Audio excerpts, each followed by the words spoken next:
Hello everyone, this is Dr. Jivesh Yadav. Now we are starting Sushruta संहिता सूत्र स्थान 4th chapter that is प्रभाषणीय अध्याय।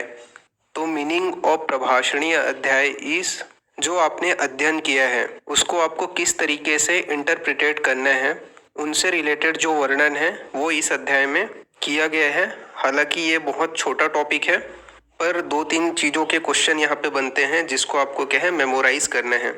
So the first thing is यहाँ पे आपको ध्यान रखना है दैट इज सबसे पहले जो ये कोटेशन लिखी हुई है, कोटेशन नंबर 3, खरस्य चंदन भार इव केवलम परिश्रम करम भवती।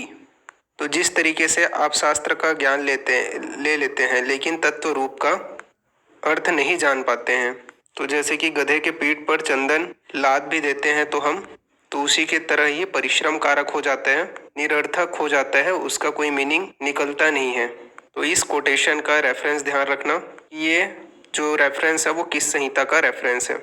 फिर इसी की तरह की एक और लाइन आती है जैसे कि खर चंदस्य भारवाही भारस्य वेता न तो चंदनस्य, कि जब गधे के पीठ पर अपन भार लादते हैं चंदन की तो उसको केवल इतना महसूस होता है कि आपने पीठ पर भार लाद रखा है पर वो चंदन को महसूस नहीं कर पाते हैं।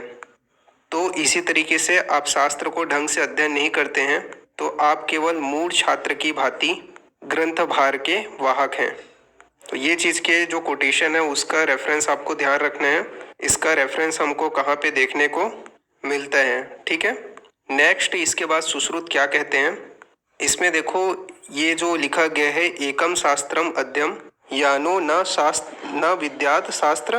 विद्यात शास्त्र निश्चयम, कि कभी भी एक शास्त्र को पढ़ने वाला पूरे शास्त्रों के सिद्धांतों को ठीक तरीके से नहीं जान सकता है। इसलिए क्या है बहुत सारे शास्त्रों का कंपैरेटिव स्टडी जो है वो करनी चाहिए। ऐसा नहीं है कि आप केवल एनाटॉमी पढ़ रहे हैं तो आपका जो है फिजियोलॉजी पढ़ने का कोई सेंस नहीं है। एक शास्त्र को अच्छे तरीके से जानने के लिए सारे बहुश्रुत होना बहुत ज़रूरी है। तो ये जो रेफरेंस है इसको भी हमें यहाँ से ध्यान रखना है। फिर जो भी शास्त्र है उसको गुरुमुख से उदीर्ण करके जिस व्यक्ति ने पढ़ा है वो ही क्या कहलाता है, वैद्य कहलाता है। बाकी सब जो है वो तस्कर कहलाते हैं। तस्कर का मतलब चोर कहलाते हैं।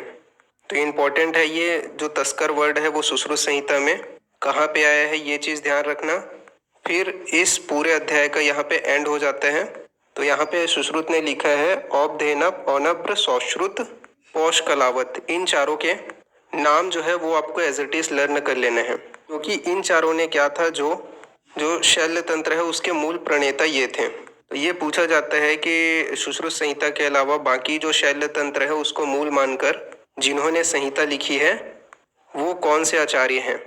तो यहाँ पे ये ध्यान रखना औपधेनव औरभ्र सौश्रुत और पौष्कर, जो आपका पौष्कर कलावत है ये मिलनी है। तो इस पूरे चैप्टर में हमने क्या देखा, केवल आपको रेफरेंस के ऊपर में ही फोकस करना है ज़्यादातर कि इसमें क्या क्या रेफरेंस आए हैं, ठीक है। तो इस नोट के साथ में इसका रिवीजन यहाँ पे फिनिश होता है। देन नेक्स्ट क्लास में जो है अपन नेक्स्ट चैप्टर देखेंगे, ठीक है। Okay, thank you.